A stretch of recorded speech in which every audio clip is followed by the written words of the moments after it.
Una vez que inicie, pues podemos arrancar sin problema.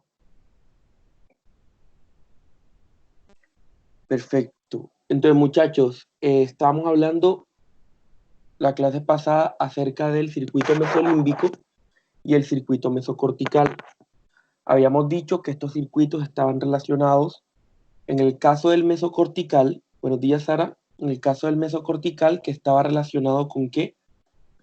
Con la motivación y con cómo uno siente de pronto placer o satisfacción o se sigue motivando cuando uno cumple un objetivo, ¿verdad? Y habíamos dicho que el mesolímbico estaba relacionado con las emociones básicas, con cómo uno se siente bien, ¿verdad? Y se sigue motivando por hacer actividades básicas, como por ejemplo tomar agua cuando tienes sed, comer cuando tienes hambre, ir al baño, etcétera. Entonces, la idea general es que ambos circuitos nos van a generar, digamos que de alguna u otra forma, placer o satisfacción por acciones que nosotros estamos haciendo. Si se dan cuenta, es totalmente conductual. Hablando de lo que ustedes han dado de condicionamiento, no sé si han dado, bueno, hablamos algo de condicionamiento en aprendizaje, acá es tal cual. Si tú cuando estás haciendo algo o cuando logras algo, recibes una descarga de placer o satisfacción en tu cerebro, tú quieres volverlo a hacer. Ese es el punto básico para que ellas estén relacionadas con las adicciones. ¿Cómo estarían relacionadas con las adicciones? Cuando una persona inicialmente comienza a consumir una sustancia psicoactiva, sin importar cuál sea, puede ser desde una sustancia legal, como por ejemplo podría ser el alcohol o lo podría ser el cigarrillo, hasta también poder ser una sustancia que sea ilegal, por ejemplo, el cannabis o por ejemplo la heroína, etcétera. Cualquier sustancia, incluyendo aquellas que no son consideradas como, entre comillas, psicoactivas, pero que sí lo son, como por ejemplo las bebidas energizantes, como por ejemplo el café, como por ejemplo el té, como por ejemplo el azúcar. Al tú consumirlas, ¿tú qué estás generando? Estás generando ciertos niveles de placer en ti. Entonces, de tal forma que llega un punto en el cual al tú consumirlas, dependiendo del nivel de adicción que genere la sustancia, el cual varía de sustancia a sustancia psicoactiva, tú entonces, ¿qué vas a decir? Yo siento placer por esto, eso quiere decir que yo necesito esto para poder conseguir tal cosa. Entonces, si yo engaño a mi cerebro y le hago creer, si yo engaño a mi cerebro y le hago creer que yo necesito de la sustancia psicoactiva para yo poder cumplir mis objetivos, se afectó el sistema o el circuito mesocortical. Ese circuito mesocortical es el primero que se afecta. Entonces, en las adicciones, lo primero es afectación del circuito mesocortical. De tal forma que yo creo que si no consumo la sustancia, no voy a poder lograr el objetivo que tengo. ¿Dale? No, no es que yo sea alcohólico, es que yo tomo alcohol tomo una cerveza en la noche para poder dormir. No es que yo sea drogadicto, pero me tomo una pastilla de tal cosa para poder dormir. No es que yo sea alcohólico, es que yo para poder divertirme en una fiesta tomo porque la paso mejor. Es que la gente se pone alegre cuando toma. Son justificaciones que da mi misma corteza prefrontal para mantener el consumo de la sustancia. Y hasta allí habíamos llegado nosotros. Esta persona, si sigue consumiendo la sustancia y dependiendo de la sustancia, obviamente depende mucho de la sustancia y del consumo. Hay sustancias como por ejemplo el bazuco que son altamente adictivas. Entonces usted consume bazuco hoy y cuando vuelva a consumir bazuco, mejor dicho, usted lo consume hoy y usted ya le quedan las ganas de volver a consumirlo. porque es una sustancia altamente adictiva. Mientras tanto, hay otras sustancias que no generan tanto nivel de adicción. Por lo menos, a pesar de lo que se cree, el cannabis no genera tanta adicción. De hecho, mucha gente lo prueba y realmente jamás vuelve a tomarlo, o porque no sintió nada, o porque realmente no es lo suyo. Entonces, es un ejemplo, no quiere decir que se deba consumir cannabis y que no se deba consumir el otro, no debería consumirse ninguna. Entonces, por lo menos, si tú consumes bazuco, alta posibilidad de que después del primer consumo ya este circuito se haya engañado y crea que si no hay bazuco no puedes lograr las cosas. Mientras tanto, hay otros que no son tan adictivos. El cigarrillo es muy adictivo por la nicotina. Y el cigarrillo, de hecho, te activa, te quita sensaciones de dolor, te quitas de sentir que estás concentrado, de hecho, te concentra. Entonces tú asocias el cigarrillo rápidamente a condiciones positivas de tu mente. Entonces estás ansioso, consume cigarrillo. Entonces te sientes tal, consume cigarrillo. Dale, entonces ahí hay afectación de circuito mesocortical. Si la persona continúa consumiendo la sustancia, va a empezarse a dañar también lo que llamamos como el circuito mesolímbico. Aquí está el mesocortical afectado. Teacher, Dímelo. también depende de la experiencia. Claramente. Si tú tienes una experiencia negativa con la sustancia, es que ahí es, ahí van muchas cosas en parte, ¿no? Vamos a poner un ejemplo y me sirve eso que tú estás diciendo, compañero. Supongamos que lo que yo consumí fue heroína. Yo lo consumí y claramente yo sentí placer por la heroína. Pero después cuando yo verifico en el hipocampo cómo me siento yo por haber consumido heroína, resulta que yo me siento mal y no me siento bien porque no lo verifico como algo moralmente bueno. Entonces la culpa puede hacer que yo no vuelva a consumir, pero es por culpa, no porque no la haya disfrutado. O hay casos, por ejemplo, vamos a poner ejemplo la marihuana. La marihuana es muy amplia, tanto en el cannabis por la cantidad de diversos tipos de cannabis que hay, como digamos los efectos que puede generar de acuerdo con la persona.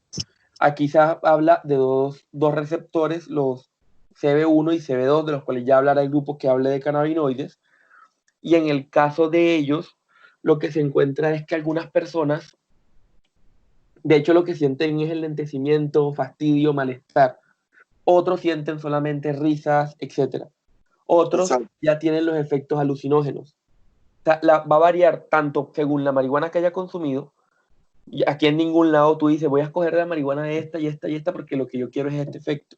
No, acá te venden cualquier cosa y usualmente te la combinan cuando la venden en la calle. Ahora, aparte de eso, puede ser que tú no estés predispuesto o que tú genéticamente no vayas a sentir algo agradable al consumir dicha sustancia, porque hay cierta predisposición también al consumo. Entonces puede que tú consumas y tú realmente no lo sientas para nada agradable. O puede que lo sientas normal, pero que te pueda más la culpa que como tal lo que tú podrías de pronto haber experimentado. O sea, hay muchas variables en conjunto, ¿no? La parte moral, que es muy del aprendizaje tuyo, la parte genética y la parte de qué sea específicamente lo que estás consumiendo y los efectos que eso pueda generar, así como la expectativa que tú tengas. Compañero, qué pena, continúa, que tú estás diciendo algo.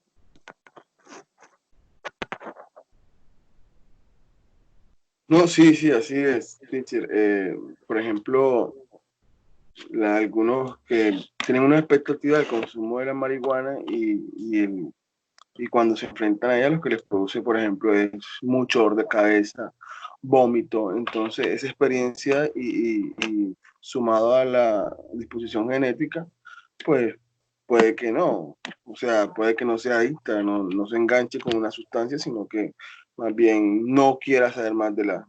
Pero todo es por la disposición genética más que todo, ¿no? Porque la persona nace muchas, o nacen adictas, nacen con la enfermedad, con la compulsión, con la obsesión en la cabeza del niño. Bueno, siga, profe, disculpen. No te preocupes. Hey, hay una cosa importante allí. ¿Recuerdan cuando hablamos que si yo tenía un padre que era asesino, ¿verdad? O que era violador, lo más probable es que yo tuviera la predisposición a también serlo. Acá pasa algo similar. Si dentro de mi familia hay conductas de impulsividad, ¿verdad? Y aparte yo estoy en un entorno familiar que de pronto hay poco acompañamiento, o si yo tengo alta sensibilidad, hay personas que son más sensibles que otras. De hecho, los artistas son muy sensibles, por eso los artistas son predispuestos mucho a intentos de suicidio. Entonces, digamos que son como un conjunto de variables, ¿no? Yo no me gusta decir que tú desde que naces, para poner un ejemplo, estás predispuesto, o sea, vas a consumir ya o eres un adicto ya, pero si hay unas predisposiciones o hay unas características de personalidad que pueden, digamos que predisponerte a, de la misma forma que si tú naces y tienes una familia y antecedentes de hipertensión, diabetes, etcétera, podría haber una alta posibilidad de que tú tengas hipertensión, diabetes y etcétera. Entonces, acá es lo mismo, ¿dale? Entonces, sin embargo, digamos que lo que se encuentra es que si tú naces con la predisposición para hipertensión y para todo esto, pero tú en tu vida, una adecuada dieta, etcétera, pues no tiene por qué darte. Pero esa adecuada vida y esa adecuada dieta parte también de que cuando tú estás pequeño, te enseñen y te creen hábitos adecuados para la enfermedad que tú podrías tener o para tus antecedentes. Si no, pues es muy difícil que tú después de que toda la vida has estado tomando Coca-Cola, comiendo hamburguesas, comiendo dulces, etcétera, a tal edad te des cuenta de que eso es malo y lo dejes. Mientras si tú tienes el hábito de que usualmente no lo consumes, es muy sencillo. Bueno, tampoco es muy sencillo, pero es más fácil. No entiendes por qué la gente hace esos comportamientos y tú no tienes la necesidad de hacerlo. No está creada una dependencia o digamos un patrón de conducta asociado a eso. Acá es algo similar. Si en tu familia son impulsivos, son tal o hay antecedente de consumo, ¿verdad?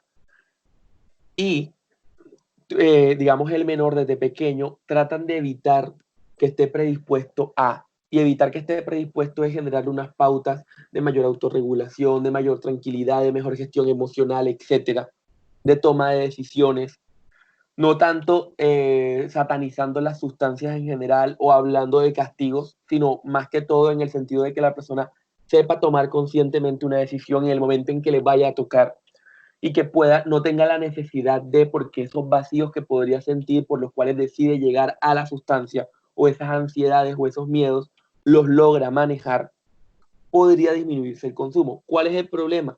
Que si yo te hablo que hay un factor familiar y que en tu familia son impulsivos, tendría que primero tu familia dejar de ser impulsiva para que no te transmitan también esa impulsividad a ti. Es difícil, ¿dale? Mientras tanto, si tú tienes un hábito o tú tienes una enfermedad, por ejemplo, te dio diabetes, a ti te prohíben en tu dieta volver a consumir azúcar. Entonces, digamos que al prohibírtelo, tú cambias la dieta y puedes cambiar la dieta de toda su familia. Entonces, acá no es tan fácil. Aparte, puede que en la familia no haya antecedentes, pero que el contexto familiar en el cual tú te desarrollas te pueda llevar a que tú decidas o a que tú llegues al consumo. Como puede ser que tú simplemente por rebeldía o porque te dio la gana decidiste consumirlo y quedaste pegado. Perdón por el término, pero es como para que lo entiendan. Pregunta de la compañera Sara. Eh, también va a hablar de las personas que quieren dejar dichas adicciones, llegan. Bueno, vamos a hablar un poquito, no hablamos de síndrome de abstinencia, pero podemos hablar un poquito de eso. Por ahora vamos a seguir de cómo se termina de convertir o cómo puede degradarse el adicto. Hasta acá tenemos un adicto, ¿verdad? Que cuando consume, siente que consigue sus objetivos porque tiene afectado el circuito mesocortical.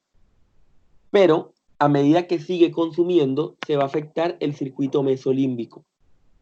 ¿Qué pasa cuando se afecta el circuito mesolímbico? Que entonces la persona empieza a creer que si no consume la sustancia psicoactiva, es como si no tomara el agua. Si usted tiene sed, ¿verdad? Tiene mucha sed y hay un solo tarrito de agua en el mundo, bueno, al menos alrededor de tantos kilómetros, y si usted no toma agua se va a morir y se está acabando el mundo y apenas hay 2, 3 personas más, ¿usted le daría el agua a otra persona y se moriría? ¿O usted lucharía por el agua? Usualmente las personas, cuando hablamos de necesidades básicas, pueden llegar no solamente a pelear, sino a hacer cualquier cosa por sobrevivir. Bien, acá va a pasar lo mismo. Entonces, en el cerebro de la persona que ya es adicta, porque ya el circuito mesocortical está afectado, si él progresa, va a afectar este circuito mesolímbico y la persona va a creer que si no consume es como si no tomara agua. Es decir, cree que necesita la sustancia para poder vivir. Es una creencia que no necesariamente es una creencia consciente, puede ser inconsciente. De hecho, estas personas se centran en la sustancia, tanto las que tienen afectaciones en mesocortical, pero las de mesolímbica más. Es como esa persona que todo el tiempo piensa en eso. Le llegan pensamientos sobre eso, ¿ya? Le llegan ideas sobre el mismo consumo de sustancias. ¿Dale? ¿Por qué? Porque cree que la necesita. En cualquiera de los dos casos lo cree, pero acá la necesita para vivir. Entonces, esta persona es capaz de coger, vender sus cosas con tal de consumir su droga, sea cualquiera que sea la sustancia. Obvio, mientras haya llegado a este punto de daño. Esta persona puede robarle a su familia y gastarse todo su dinero de forma impulsiva por conseguir la sustancia. Esta persona puede no solo robarle a su familia, sino robar a una persona externa, puede matar con tal del consumo, puede entregar, quedarse desnudo con tal del consumo, puede prostituirse, ¿ya? Digamos, vender su cuerpo con tal de que le den una sustancia psicoactiva, puede cambiar plato de comida y dejar de comer o dejar de tomar agua con tal de consumir la sustancia. Entonces, la afectación es muy compleja. Cuando ya se llega a una afectación del circuito mesolímbico, recuerden que estos circuitos, o sea, es un daño y el daño está hecho. ¿Qué quiere decir que el daño esté hecho? Que es difícil que la persona logre mejorar o, digamos, el cerebro cambiar. De hecho, es muy difícil intervenir a estas personas, porque estamos hablando de que la persona literalmente necesita del consumo.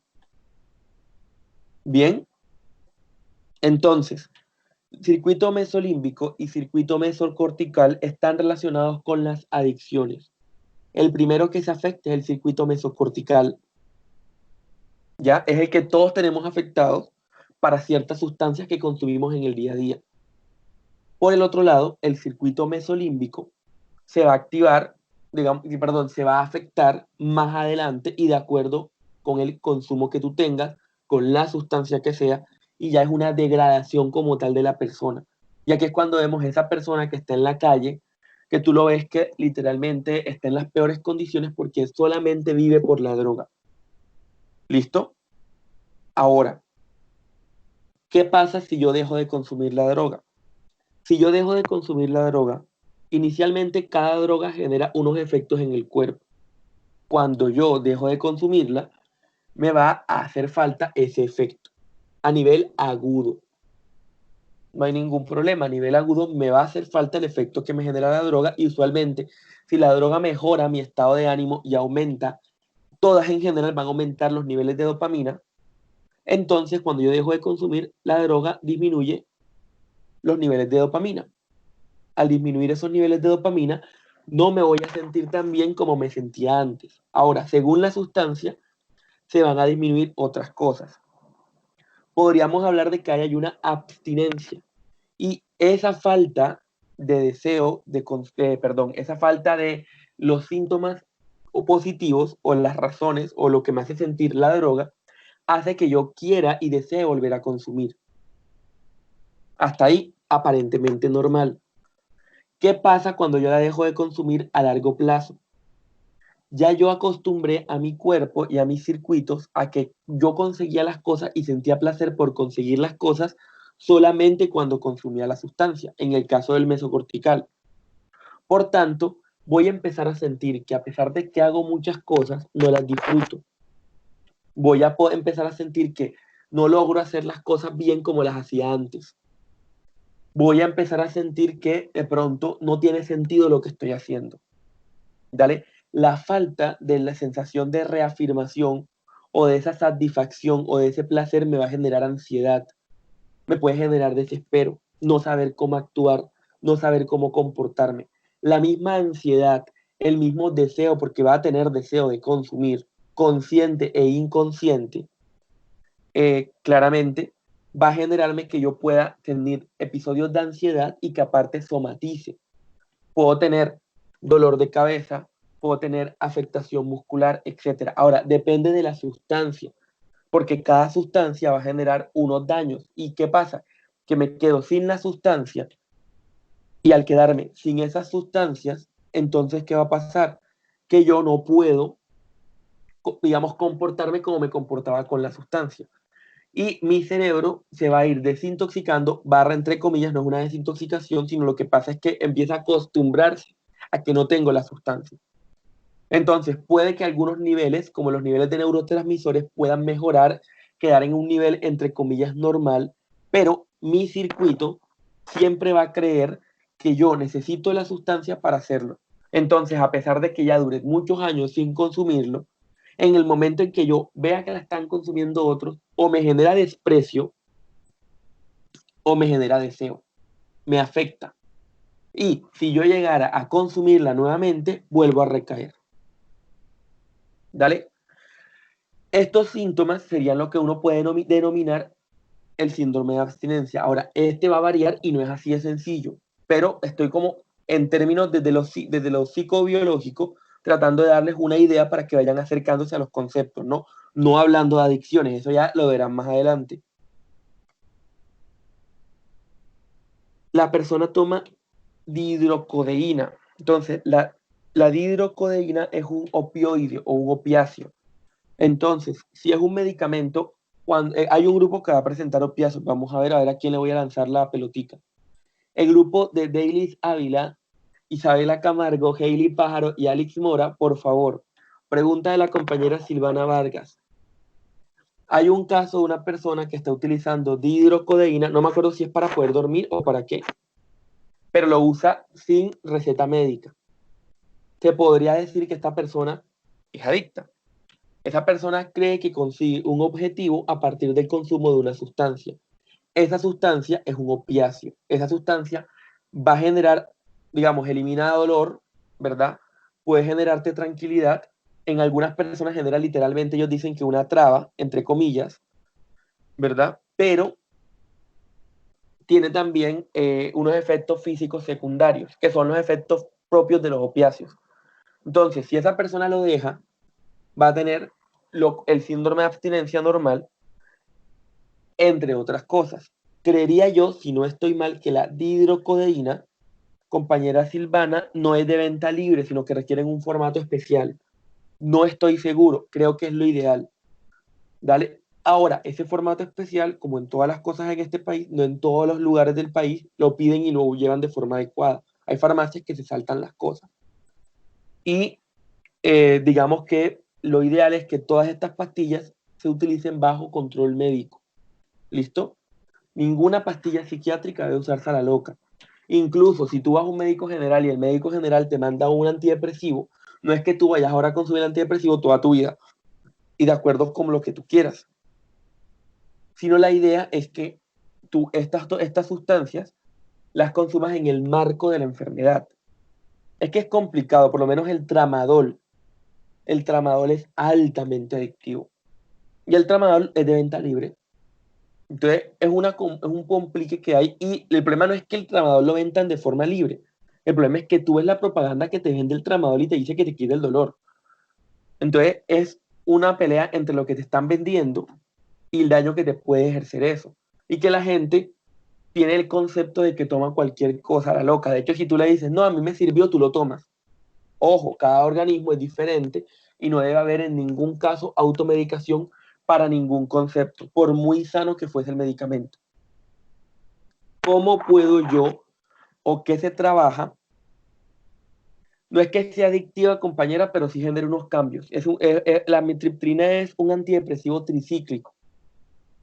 ¿Dale? Exactamente, Dailies. La mitriptilina es un antidepresivo tricíclico, entonces va a generar unos cambios. ¿Qué es lo ideal? Que uno consuma mitriptilina solo bajo recomendación médica, no a la loca. ¿Dale? No porque sea adictiva, sino porque sí va a generar unos cambios en ti, puede haber unos efectos adversos y es difícil dejarla. Te cambia tu estado de ánimo. ¿Dale? Sí, pero es como dice Karen, pero es como dice también Dailies. Sucede mucho que depende de la dosis. Cuando son dosis bajas, usualmente creo que los venden muy de venta libre. Exactamente. O sea, sí es verdad que deben tener eso, pero también pasa que muchas veces se venden los mismos componentes de forma libre para medicamentos que dicen que son para, no, que te duele la cabeza, toma tal no sé qué, que te duele no sé qué. Y la gente, y en Colombia principalmente, vive de la marca. Si te dice la marca tal, te dice que si tú consumes tal, te quita tal dolor, tú vas y lo compras. ¿Vale? Y prefiere automedicarse que ir al médico y preguntarle. Ahora, el sistema de las EPS no colabora, porque si tú vas y no te mandan nada, o lo que te mandan siempre es acetaminofén y te cobran o no te atienden bien, pues tú prefieres ir y automedicarte. ¿Vale? O lo otro es el farmacéutico. Hay veces que van y le preguntan es al farmacéutico y el farmacéutico les dice, no quiere decir que lo que él diga sea mentira, es verdad, pero él no es médico y él no tiene la claridad de qué es exactamente lo que te puede estar pasando, ni te hace un examen físico, ni te analiza a profundidad. Entonces, no puedo decir que sea culpa de la gente, el sistema tampoco colabora, pero lo ideal es nunca automedicarse. Así la pastilla es una pastilla muy noble, ¿vale? Siempre asistir al médico. Obviamente, por consulta externa, esperando el tiempo que toque esperar, o si no, por prioritaria o por urgencia, de acuerdo con la gravedad de lo que usted se sienta. ¿Cómo se rehabilita las adicciones? Yo no voy a hablarles ahorita de cómo es la rehabilitación, evidentemente, pero voy a mencionar algunas cosas que usualmente se hacen. Usualmente, ¿qué pasa? Vamos a tratar de dibujarlo aquí. Usualmente, ¿qué pasa? Usualmente pasa que estos circuitos están engañados. Entonces, lo que usualmente se hace dentro de las, digamos, los grupos de apoyo, de trabajo, hay varias formas de apoyo, ¿no? Hay un apoyo que es un apoyo más social o una intervención comunitaria que grupal, que es como los que trabajan en Narcóticos Anónimos. Eso se trabaja en base a digamos, un modelo de apoyo social comunitario, en el cual a partir del apoyo de los compañeros, de las experiencias vitales, se generan unos objetivos y se generan unos procesos, ¿verdad? Entonces, ¿eso qué le permite? Le permite una red social, porque usualmente estas personas sienten que solamente les pasa a ellos y no saben qué hacer.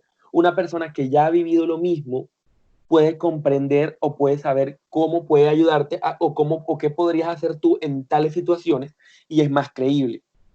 Si tú le dices a una persona que le duele, pero trata de relajarte, no sé qué, no sé cuándo, a la persona que le duele te puede decir a ti, pero es que a mí me duele, a ti no te duele. Mientras tanto, si ya a ti te ha dolido o tú vives con el dolor, la persona a la que le duele va a confiar y va a creer más en ti. ¿Por qué? Porque ya tú pasaste por una situación similar. ¿Dale? Aparte de eso, dentro de, por lo menos en Narcóticos Anónimos, y ya hablando como tal de instituciones, van a utilizar otro tipo de modelos que van a ser o de un corte más conductual o de un corte más existencial. ¿Dale? ¿Qué se buscaría en esos otros modelos? Se buscaría fortificar la vía o el circuito septo-hipocámpico. No lo hacen de pronto con todo el conocimiento de que este es el circuito, pero lo hacen de forma empírica. ¿Qué están tratando de hacer aquí? Si yo fortifico el circuito septo-hipocámpico, quiere decir que yo voy a fortificar o a tener una verificación de lo que yo estoy haciendo. Ay, Teacher, perdón. Dímelo. quisiera ahí hacer una Hágale, aporte compañero. este, sobre, sobre lo que estabas hablando de la codeína, ¿no? Ujú. Que, y tú lo vas a ampliar, sí, por favor, que es de la familia de la familia fentanilo y es 200 veces, el ser sintético es 200 veces más potente que la morfina y produce una destrucción tóxica y una destrucción de las neuronas dopaminérgicas y originando una irreversible enfermedad. O sea, aparte de que te va a destruir esa capacidad, que tienen las neuronas, que tienen naturalmente, podemos producir las dopaminas, todas esas neuronas que producen los sistemas dopaminérgicos, pues vas a destruirte todo y vas a, pues por aquellos curiosos, ¿no? Porque de pronto ahora se les ocurre probar, pero sí es bastante destructivo. En China, algunos médicos dicen que es 2000 veces más potente que la morfina y causa un daño irreversible. ¿Era eso? Dale, hay una cosa que les quiero aclarar. Ustedes cuando están en primer corte, hubo un grupo de ustedes que presentó, no me acuerdo ahorita, son dos curvitas. Eso habla de los efectos, es efectos secundarios y efectos adversos. Adversos, gráfica. Eso es lo que me permite a mí saber, no, esto no es eficiencia versus efectos adversos. Bueno, es una curva que de hecho ustedes la mostraron, el grupo que expuso ese tema en primer corte, y es más o menos lo siguiente, y quiero que la tengan en cuenta. Los medicamentos, para poder ser medicamentos, tienen o hacen unos estudios a nivel de farmacología. Entonces, en esos estudios que hacen a nivel de farmacología, va a quedar horrible, pero está quedando más horrible de lo que esperaba. Esos estudios que van a hacer en farmacología, que me van a... no, muy horrible. Que me van a permitir a mí.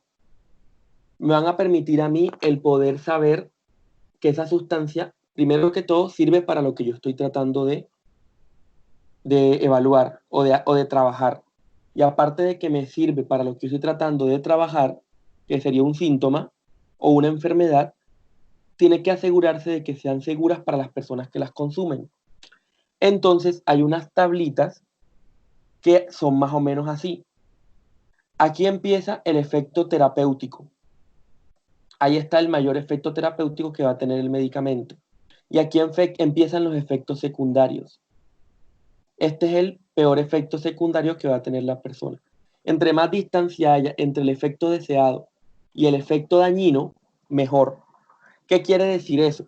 Que en el caso de cualquier medicamento, incluyendo el que el compañero comenta, si yo lo consumo en las dosis terapéuticas que son enviadas por mi médico, no tendrían por qué generarme ningún daño.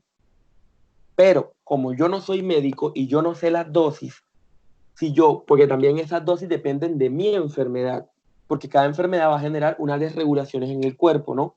No es lo mismo el medicamento que le mandan para el dolor a alguien que sufre dolor crónico, que tiene inflamación crónica, que tiene no sé qué, al que le van a mandar a alguien que no tiene nada.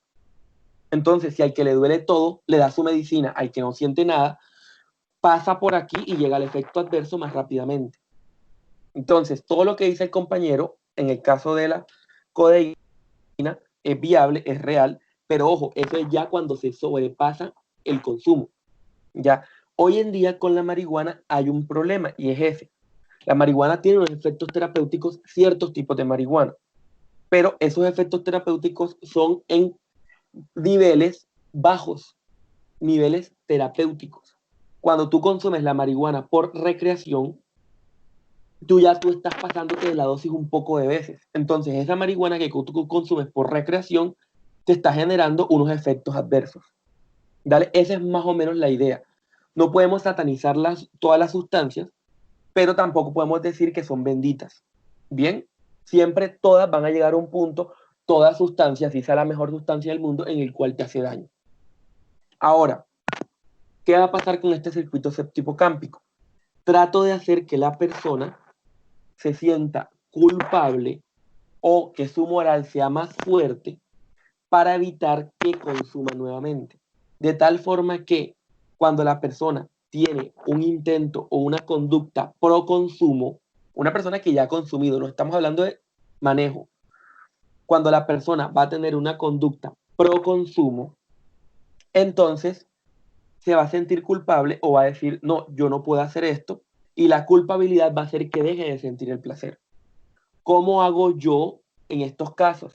Trato de buscar a alguien que me le dé a las personas una potencia moral, ¿verdad? Porque ellos tienen que construir su moral. Entonces, usualmente en los centros de rehabilitación lo que hacen es que los hacen sentir literalmente culpables, no en el sentido negativo de señalarlos, sino en el sentido de que ellos evidencien todo el daño que ellos han realizado a sí mismos y a su entorno con el consumo, tratando de que sean más conscientes de esa realidad. Incluso hacen que sus familiares y ellos dialoguen en algunos casos. Esto no pasa en todos lados, depende del centro. Cada centro tiene modelos distintos, buscando que cuando hablan con la persona decida, digamos, perdón, la familiar le diga a la persona todo el daño que le está haciendo. No en el sentido de juzgarlo, sino en el sentido de que se sienta o se activen estos circuitos septipocámpicos. De igual forma, usualmente estas instituciones tienen, digamos, están basadas o tienen algún aspecto religioso. Ese aspecto religioso, ¿verdad? O teológico, vamos a decirlo en ese término, no llega a ser necesariamente una teoterapia, pero vamos a poner simplemente Dios mejor para evitarme malinterpretaciones. Pero entonces, ¿qué va a pasar? Va a pasar lo siguiente. Dios, ¿qué me permite a mí? Dios me permite a mí el hecho que la persona sabe, ¿verdad? O está basado en una moral y esa moral se la está dando un Dios. Eso hace que sea más fácil que cuando él intenta consumir se controle. ¿Por qué? Porque él siente que si no lo hace, se está fallando a sí mismo. El verificador le da negativo. Ya miren que es un circuito distinto a los mesolímbicos y mesocorticales, el septipocámpico. De esa forma, deja de sentir placer a pesar de que tiene el deseo. Nunca ha dejado de sentir el deseo, pero como ya no siente placer o se siente culpable, trata de inhibir o de disminuir el consumo a toda consta. ¿Por qué? Porque ya no es tan chévere. Porque no es lo mismo, porque sabe que no está bien o siente en sí mismo que no está bien. Entonces, esto es un mecanismo o un circuito que podría activarse para tratar de que la persona deje el consumo. Otro circuito, ¿cuál es? ¿O cómo sería? Fortalecer el rol de la corteza prefrontal. Entonces, vamos a poner el ejemplo claro. ¿Dónde está aquí editar? A revisar. El ejemplo claro sería con,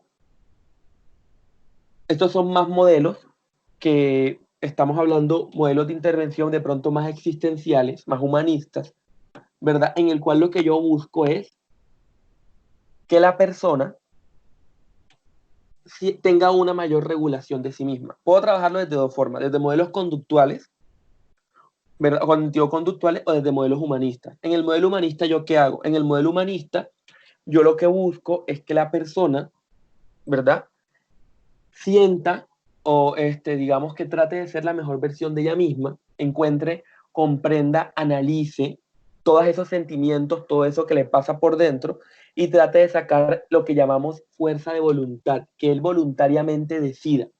Los modelos existenciales tratan de hacer a la persona responsable de su vida y de sus decisiones, de asumirlo, de entender la realidad como es, de no juzgarse, pero tomar decisiones en base a ello.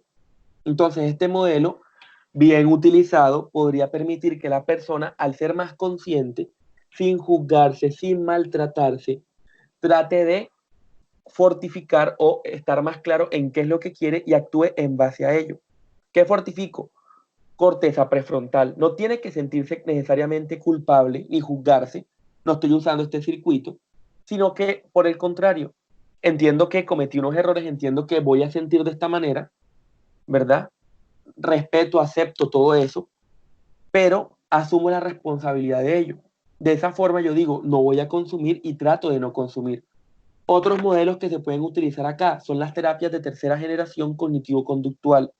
Por ejemplo, la terapia de mindfulness busca que la persona viva en el aquí y en el ahora, que respire, que digamos, viva en un modelo más tranquilo de vida. Y al vivir en ese modelo más tranquilo de vida, ¿qué va a tratar o qué le va a permitir? Bajar la ansiedad, tratar de regularse, pero es una regulación que él hace a partir de la corteza. ¿En qué está basado? Está basado en que se ha encontrado que los monjes tibetanos tienen mayor regulación a partir de su corteza prefrontal y por tanto regulan perfectamente incluso su deseo de comer o su deseo de dormir. Ellos entran en meditación y eso les ayuda muchísimo. Entonces, la meditación y estos ejercicios propios que van a ser del mindfulness ¿verdad? Que son ejercicios muy orientales de respiración, relajación, meditación, dejar la mente en blanco. Son muy útiles porque ayudan a fortificar la corteza prefrontal. Y entonces, a pesar de que yo crea que para cumplir mis objetivos requiero la sustancia, la misma corteza dice, no lo voy a hacer. Y me regula a mí mismo, ¿verdad? Nuevamente, no dejé de sentir el deseo. Ahora, otras terapias de tercera generación serían las de aceptación y compromiso. En ese caso, yo acepto todo el daño que yo me estoy haciendo, acepto lo que ha pasado sin juzgarme, sin maltratarme, sin necesidad de sentirme culpable y genero compromisos para mi propia vida. ¿Dale? También podría ser utilizada y que está fortificando corteza prefrontal, no hipocampo. Ahora, esos son los modelos que trabajarían con el circuito septihipocámpico y con la fortificación de la corteza prefrontal. Ninguno de esos modelos, yo se los voy a preguntar nunca, ni espero que lo sepan ahora y estoy hablándolos muy por encima, porque eso ya ustedes lo darán cuando intervengan en clínica. Lo que quiero es que cuando los den, se acuerden y digan, ah, eso está relacionado con esto, aquí lo que fortificó es esto, si es que se acuerdan de mí.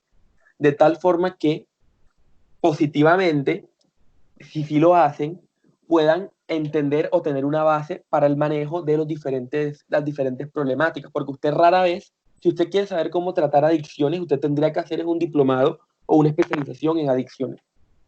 En la parte de pregrado, ¿usted qué le van a hablar? El por qué se genera, ¿verdad? ¿Cuáles son los síntomas? Y el tratamiento no lo dan como tal ahí, sino dan es como recomiendan métodos y ya. Pero que ustedes digan, vamos a tratar pacientes tal, es muy raro que eso pase en pregrado. ¿Dale? Entonces la idea es que cuando vayan viendo esos métodos se acuerden, este método que estoy dando en psicología clínica ahora en quinto, sexto semestre, podría ser útil para aquello que dijo el profesor en segundo, si es que se acuerdan de mí. Los modelos de primera y segunda generación cognitivo-conductuales, o sea, el condicionamiento clásico y el condicionamiento operante, pueden ser utilizados para tratar de qué, para tratar de aliviar el daño de estos circuitos. Pero es un trabajo directo y no es tan fácil. ¿Qué buscaría entonces yo? Buscaría que la persona empiece a asociar la droga o la sustancia que consume con estímulos negativos para tratar de que le genere aversión a la sustancia. ¿Ustedes se vieron de casualidad La Naranja Mecánica o nunca se la han visto? Ustedes se las colocan a ver en un curso, que no es mío, por cierto. Ah, acá hay más cosas y no estaba leyendo, qué pena. Eso es real lo que el profe dice, pura acetaminofén, personas somos así, ¿quién tal? Hay una parte, sí, perfecto. Entonces, en La Naranja Mecánica, la persona es agresiva y llevan a trabajo un proceso experimental. Entonces, esos procesos en los cuales tú asocias, a él no me acuerdo si lo ponen explícitamente en la película, pero es algo así como de que asocio lo que a él le gustaba, que eran los estímulos agresivos, con estímulos dolorosos que le pasan a su cuerpo. ¿Dale? O con sensaciones negativas para él, o con deprivación. ¿Dale? De alguna forma yo que estoy haciendo, no es una tortura, porque obviamente todo esto es un ámbito lógico, adecuado y consentido por la persona, pero lo que yo busco es que la persona asocie la droga a cosas negativas, pero no conscientemente, sino inconscientemente, de tal forma que cuando vuelva a ver el cigarrillo, no, no, horrible, no, vete de aquí, eso es lo peor que hay, no, no, y se ponga mal incluso. ¿Dale? Entonces, ese es el otro tipo de tratamientos. ¿Dale? ¿Cuáles son los más utilizados? Los relacionados con el circuito de la culpa. Eso es lo más utilizado. ¿Qué otros tratamientos hay para el manejo de las sustancias psicoactivas? Hay unos modelos que son familiares y sistémicos. En esos modelos sistémicos, ¿qué va a pasar? Va a pasar que llegan a unos acuerdos gana-gana. ¿Qué es un acuerdo gana-gana? Ambas personas, digamos, el consumidor va a ser, siempre molesta a los que están aquí, voy a molestar a alguien de los que no está hablando para que no digan que siempre son los mismos. Angie es la consumidora. Hola Angie, ¿cómo estás? Todos te queremos. Bienvenida al mundo del consumo. Entonces Angie, que es consumidora, llega a un acuerdo con su familia. ¿El acuerdo cuál es? Usted va a tener 30 días a la semana perdón, 30 días al mes o 29 días al mes en los cuales usted se va a portar bien. No consumes, cumples con todas tus actividades, vas a la universidad, haces todas tus cosas, ganas tus materias, todo. Si tú lo haces, un día te permitimos acá en la casa que tú hagas una fiesta con todas las drogas que tú quieras para ti. ¿Dale? ¿A qué me lleva eso? A que la persona mantenga el consumo, lo cual no es bueno, pero a que la persona sea funcional. ¿Por qué? Porque hay personas que definitivamente no lo logran. Lo que les decía, es muy difícil. Aquí suena muy fácil todo, pero es muy difícil. ¿Dale? Entonces, esos acuerdos gana-gana se hacen con acompañamiento psicológico o acompañamiento de terapia. Es profesional en terapia familiar, PDF, no, profesional de desarrollo familiar, PDF, o con trabajo social. Obviamente que tengan una especialización que manejen el modelo, no a la loca. De Profe, tal forma, dímelo. hay un programa que es bastante interesante sobre todo se llama Proyecto Hombre, nace en Europa, en España, y trata de eso, es como la reducción del daño. Y más que todo es como escoger a las personas indigentes, entonces que se bañen, les suministran la sustancia que consumen de una manera limpia, ya evita entonces el contagio por VIH o otra sustancia, entonces lo que tratan de reducir el daño y medianamente pues le dan unas condiciones físicas más adecuadas y comienzan a mandarle el mensaje, la recuperación, y entonces algunos que sí quieren, entonces lo identifican y lo pueden enganchar a un programa más adecuado para él. Era eso que Exactamente. también, bien, Es que hay que tener en cuenta que en el caso de las personas que ya están en un punto grave, como dice el compañero, los indigentes, este es el mecanismo. ¿Vale? Él no va a dejar de consumir. Es muy difícil porque ya estamos hablando de que lo que está dañado es el circuito mesolímbico. Ya ahí la corteza no sirve. Por más que quiera, es muy difícil. Ya este circuito septicocámpico puede que no lo logremos activar. Toca es o por condicionamiento a lo bravo, pero es una persona que puede ser muy agresiva y que le va a costar mucho el estar sin consumo. Entonces, en esos casos, lo que uno busca es reducir riesgo tanto para la persona como para las personas que están alrededor de ella, ¿no? Ahora, en las personas, hay otro tipo de personas que son las personas que tienen consumo recreativo y que están incluso peleando por sus derechos y dicen, es que yo no tengo un problema, es que yo no soy un enfermo, es que yo decido consumirlo así como usted consume alcohol. Y es válido. Yo no voy a pelear en este momento con ningún tipo de creencia, ¿verdad? En esos casos, ¿qué se trata? Se trata de, bueno, está bien, ustedes no van a dejar de consumir, ¿verdad? Eso está claro, pero van a consumir bajo estas circunstancias, así aseguramos que lo que ustedes consumen sea puro, sea exactamente lo que ustedes quieren, que tengan unos controles médicos que eviten que eso que consumen los vaya a llevar a un punto negativo y evitamos que haya también otras dificultades por respecto al consumo de las mismas sustancias. ¿Vale? No, ellos no están muy de acuerdo con eso, pero digamos que son programas que les podrían permitir a ellos acceder a su consumo recreativo, ¿verdad? Que es válido, yo no voy a juzgar en este momento nada de eso, y al mismo tiempo le permite que haya un seguimiento de ellos, sin que de pronto se sientan, obviamente, esto es sin que se dé la estigmatización, porque si ellos están en un programa y el programa lo que va a hacer es discriminarlo y estigmatizarlo, no tendría ningún sentido. ¿Dale? Perfecto, compañero. Seguimos entonces. Claro circuito mesolímbico y mesocortical. ¿Dudas con respecto a eso? Recuerden que la idea es que ustedes, esto que hablamos hoy de las drogas, es un por encimita. Ustedes van a hablar de cada grupo de una sustancia diferente. Cuando ustedes estén hablando de esas sustancias diferentes, allí traten de profundizar más de acuerdo con la sustancia que les tocó. ¿Listo? Y si pueden investigar todo lo que investiguen sería perfecto. No se trata de que sean o que salgan expertos en nada de esto, sino que sepan la correlación con el cerebro. Ese es el interés. ¿Dale? Siguiente Profe, circuito. Dímelo, te escucho. pero si la persona, por ejemplo, no es, o sea, nunca fue eh, de las que consume, sino que es depresiva y ese tipo de cosas, pero al tener el tratamiento hizo un mal consumo, Si como, hay un abuso de medicamentos, vale también como consumo de sustancias psicoactivas. ¿Dale? O sea, no era que realmente, por ejemplo, la persona no se tomaba el medicamento. O sea, no lo Ah, tomaba bien. o sea, es lo contrario, en vez de tomárselo mucho, se lo tomaba poco. Exacto. No, ya eso es diferente, ya eso sería problema psiquiátrico. ¿Dale? Y adherencia al tratamiento, que es algo que ustedes como psicólogos pueden trabajar. Eso lo trabaja mucho enfermería, en PIP, y deberíamos trabajarlo también los psicólogos, pero los psicólogos nos hemos desentendido un poquito de cosas que deberíamos trabajar. Allí lo que se trataría es, mira, la persona tiene una dificultad. Por ejemplo, lo que tú planteabas es depresivo.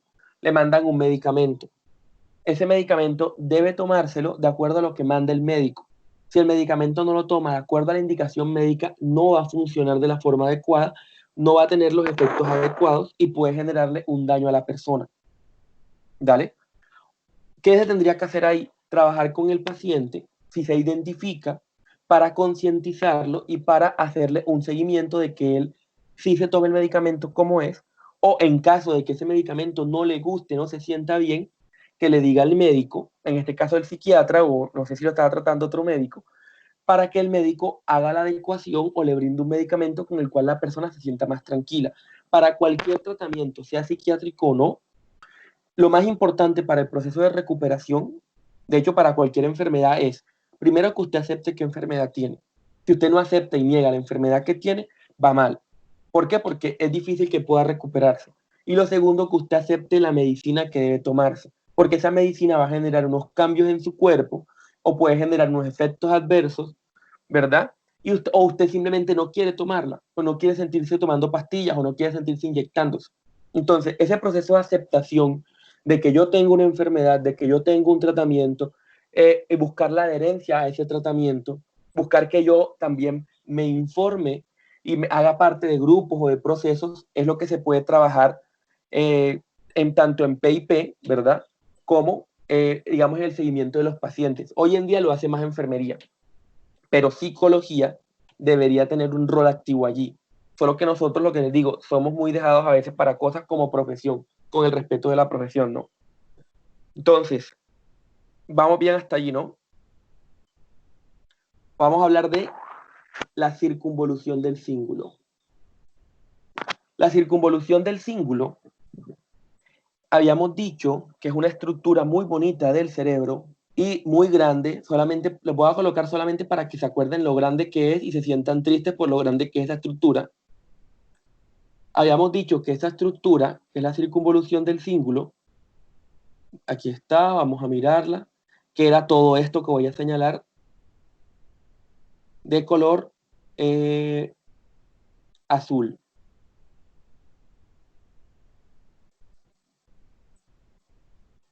Esa circunvolución del cíngulo, muy grande ella en su extensión, recuerden que está relacionada con el dolor emocional, con el sufrimiento.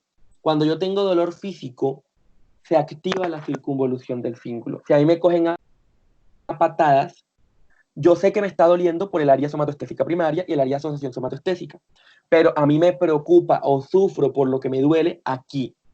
Si no se activara la circunvolución del cíngulo, me pueden estar levantando a patadas que a mí no me importa, ¿ya? O me puede haber partido un hueso, estar con el hueso saliéndose, que yo digo, me duele horrible, pero no lloro, porque no sufro por ello. Siento el dolor, pero no sufro. Puede que no me pueda ni mover del dolor, pero no sufro. Quien me da el sufrimiento de ese dolor es la circunvolución del cíngulo, ¿ya?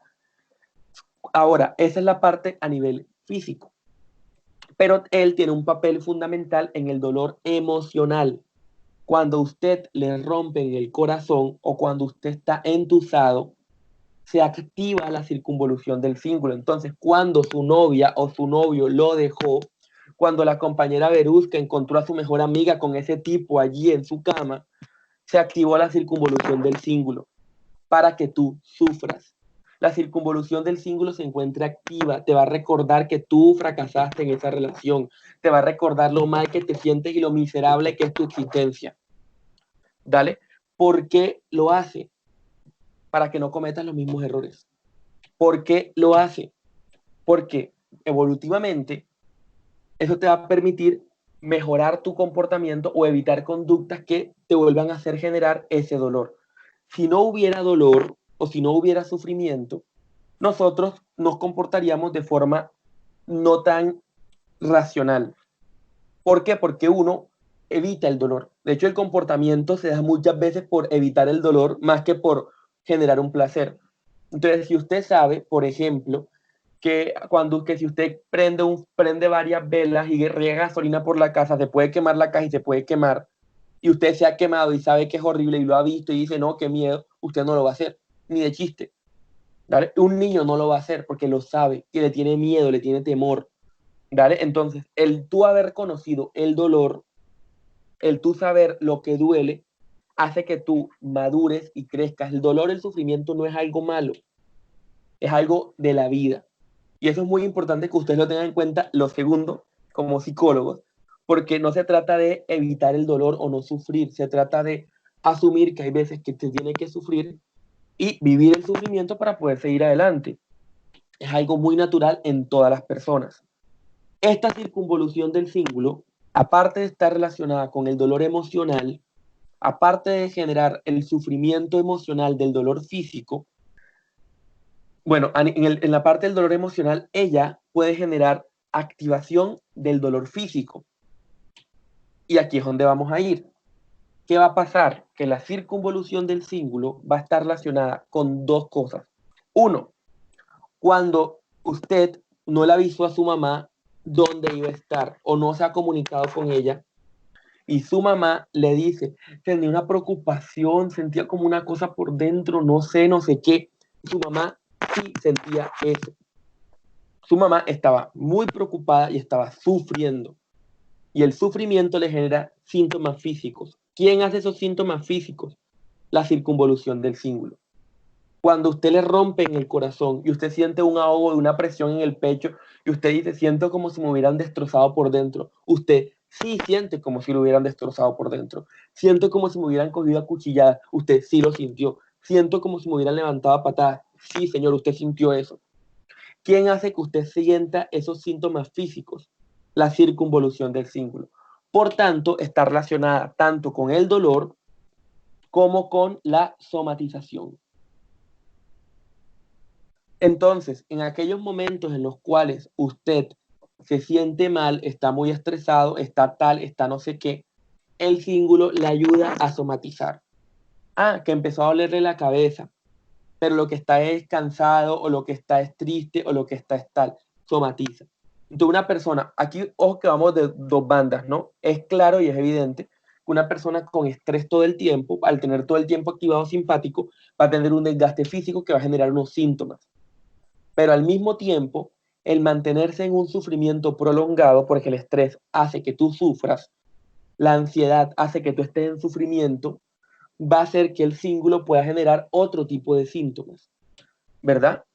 Entonces, todos estos procesos de somatización, de que les duele el cuerpo, de que les duele la cabeza, de que les duele no sé qué parte, de que tienen incluso, digamos, sí, más que todo son dolores, calambres, percepciones, las está dando ¿quién? El cíngulo. ¿Claros hasta allí?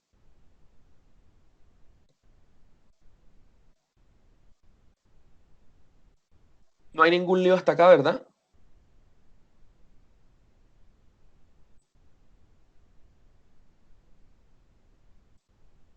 Perfecto. Entonces, con eso terminamos, entre comillas, estos circuitos. Ahora, ¿de qué vamos a hablar?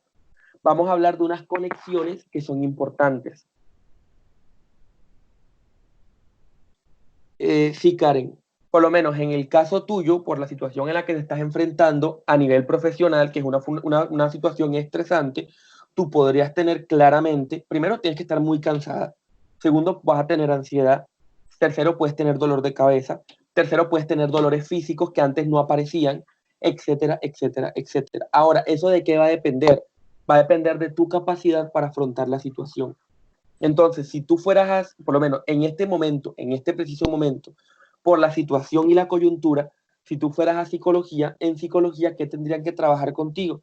¿Cómo tú afrontas esas situaciones para tratar de disminuir la ansiedad, para tratar de que tengas espacios para ti, para tratar de que tengas unos espacios en los cuales tú dejes de sufrir, ¿verdad? te puedas poner en un modo parasimpático de relajación, de preocuparte por ti, de cuidarte, y de esa forma disminuirían los síntomas físicos que podrías estar teniendo, si los tuvieras. ¿Dale? Pero todo es generado por la situación. Una vez la situación termine y tú vuelves a tu normalidad, ¿verdad? Profesionalmente hablando, no deberías estar somatizando. Ahora, hay personas que tienen trastornos somatomorfos. Y estas personas con trastornos somatomorfos, no por la situación, como en el caso que me pregunta ella, sino en general, siempre están generando síntomas físicos a partir de emociones. Se sienten tristes y les duele todo. No se pueden levantar de la cama del dolor, se quejan, están que se mueren. ¿Dale? Son trastornos somatomorfos, pero eso lo verán en clínica más adelante. ¿Dale? Interconexiones importantes para tener en cuenta. El área tegmental ventral no solamente activa el núcleo accumbens y da placer. El área tegmental ventral también puede activar la amígdala directamente. ¿Por qué es importante tener en cuenta eso? Porque es otra vía de activar ciertas emociones. Recuerden que la amígdala va a responder a ciertas emociones, pero eso va a ser cuando las emociones o las circunstancias, perdón, son emocionales. O sea, son estímulos externos. Pero si la situación es interna, es decir, yo estoy sintiendo algo, eso que yo siento tiene que activar la amígdala, lo voy a hacer a través del área tegmental ventral. Ahora, la amígdala puede activar el núcleo accumbens sin necesidad de que vaya al área tegmental ventral. O sea que la amígdala puede activarme que me dé placer. Bien, y la amígdala puede activar también el hipotálamo de forma directa. Por tanto, la amígdala, cuando yo tengo mucha ansiedad o mucho miedo, ¿verdad? Activa directamente hipotálamo, y recuerden que el hipotálamo es el ejecutor del sistema nervioso central y va a activar ¿qué? Simpático, y por el otro lado va a activar la vía del cortisol para generarme estrés y que yo me ponga en modo defensa y ataque. ¿Dale? Esa activación del estrés, esa activación del miedo, esa activación del arousal, que va a bajarme respuestas, son respuestas o agresivas o de huida o de defensa. Ese tipo de respuestas las activa la amígdala directamente. Entonces se activa la amígdala, perdón, porque hay un estímulo que es emocionalmente dañino, aversivo, peligroso para mí, ¿verdad? Amenazante. Y eso activa directamente el hipotálamo y el hipotálamo me pone en modo simpático. ¿Dale? ¿Cuándo pasa eso? Cuando yo les digo, si yo les dijera ahora, hay un parcial, eso es amenazantísimo, hay un quiz, eso es amenazante, inmediatamente su amígdala se activa, su hipotálamo se activa y usted se prepara para defenderse de ese quiz o de ese parcial que vaya a ver. Cuando el compañero, cualquiera que sea, que molesto, Carlos es el que está participando hoy, cuando el compañero Carlos se encuentra caminando por un barrio peligroso y escucha una moto, se activa inmediatamente la amígdala y ella va a activar el hipotálamo para poder responder con defensa y ataque. ¿Cuál es el problema de estos circuitos? Que recuerden que la persona activa simpático para todo. Entonces, si para usted todos los días, todo lo que hace le genera estrés o le genera ansiedad, estamos mal. Tiene que aprender a regularse, porque si este circuito está activado todo el tiempo, usted va a ser más agresivo, usted va a tener respuestas no adecuadas con las personas, puede ser más impulsivo, ¿verdad? Y aparte de eso, se le va a bajar su sistema inmune, va a tener unas afectaciones porque está todo el tiempo en simpático. O puede tener las dificultades que hablamos cuando hablamos de simpático y parasimpático. ¿Listo? Disfunción eréctil, dolores de cabeza, etc. ¿Listo? Hasta aquí. ¿Claras estructuras y circuitos relacionados?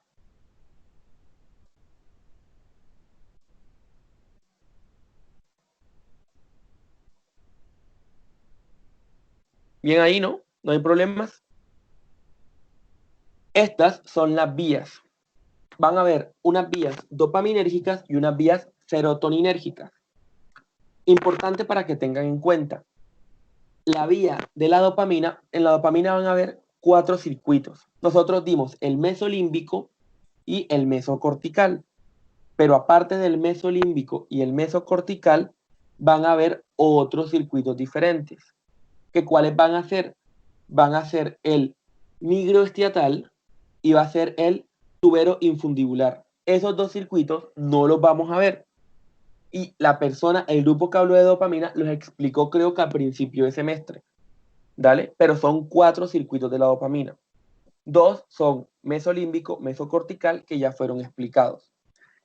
¿Ustedes se acuerdan del sistema reticular ascendente y el sistema reticular descendente o no se acuerdan?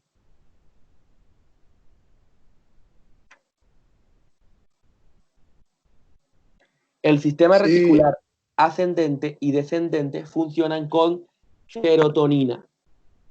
La serotonina te va a ayudar a estar despierto. Miren, aquí está saliendo sistema descendente a despertar el resto del cuerpo y sistema ascendente a despertar o mantener despierta la corteza. Ahora, la serotonina no solamente activa, sino que tiene otras funciones más. Pero lo mismo, todo esto fue hablado en primer corte. Acá es como para que vayamos asociando. ¿Listo? Sigo. Sistema neuroendocrino.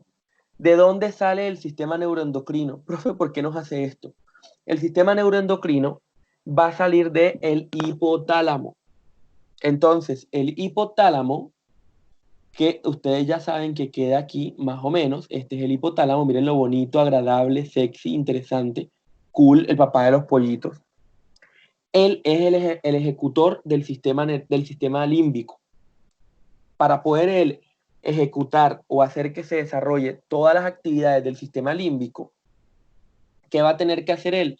Va a activar simpático parasimpático y va a estimular una estructura que se llama la hipófisis. La activación de simpático parasimpático ya la hablamos cuando hablamos de sistema nervioso autónomo en segundo corte. Ahora, ¿de qué vamos a hablar? Él va a mandar una información a una estructura que se encuentra allí, que se llama la glándula maestra del cuerpo, ¿verdad? Que es la hipófisis o pituitaria, y esa información que envía va a servir para regularla. Por tanto, la hipófisis se encarga de regular el sistema endocrino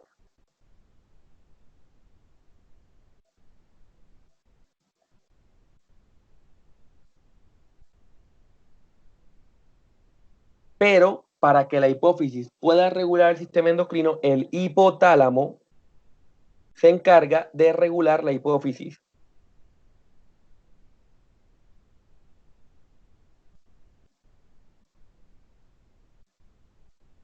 Como el hipotálamo hace parte del sistema nervioso y la hipófisis es la que dirige el sistema endocrino, hablamos de un sistema neuroendocrino. ¿Listo? Sistema neuroendocrino, que va a partir del hipotálamo, que va a activar o a estimular o a inhibir la producción de ciertas sustancias en la hipófisis. Ahora, la hipófisis, que es esta estructura que está aquí, que es la misma que tenemos en este dibujo acá en verde clarito, ahí está la hipófisis, miren la bonita, agradable, chévere, interesante. Esa hipófisis se va a dividir en dos, una adenohipófisis y una neurohipófisis. Si estoy yendo muy rápido, voy a devolverme por si acaso. Sistema neuroendocrino. El sistema neuroendocrino va a estar relacionado con una glándula que es la glándula maestra del cuerpo que se llama la hipófisis. Esa hipófisis se encuentra aquí asentadita en la silla turca debajo del hipotálamo. La vimos en el segundo corte.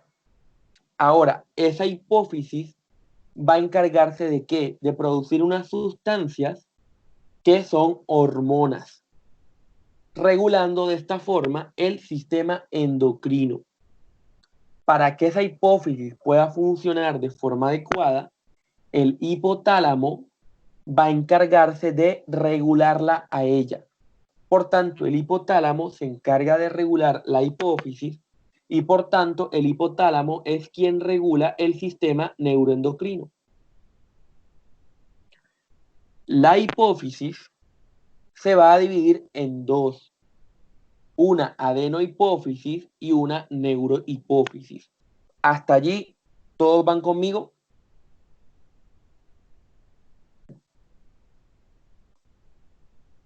Perfecto. Entonces, la neurohipófisis va a estar conformada por axones, ¿verdad? Estos son células nerviosas. Entonces, acá llega el sistema nervioso proveniente del hipotálamo y llegan axones. Por eso se va a llamar neurohipófisis.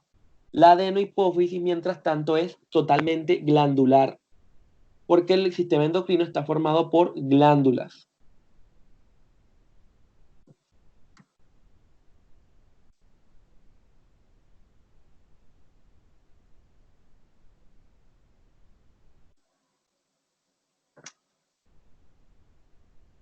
Entonces, la adenohipófisis está formada por glándulas, mientras tanto, la neurohipófisis está formada por células del sistema nervioso. Por eso son sus nombres, adenohipófisis y neurohipófisis. Ahora, la neurohipófisis va a producir estas dos sustancias. La adenohipófisis va a producir estas sustancias que están acá. Vamos a ir hablando rápidamente de cada una de ellas.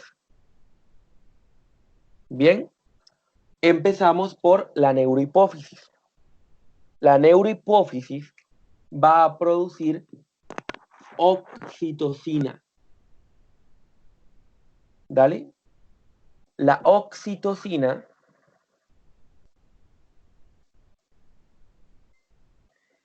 tiene varias funciones, ¿no?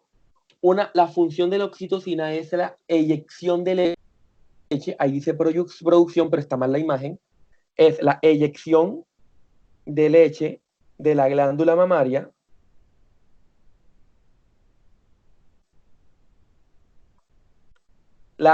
el desarrollo de, no te sale la pantalla, ya me encargo, compañera, don't worry about it.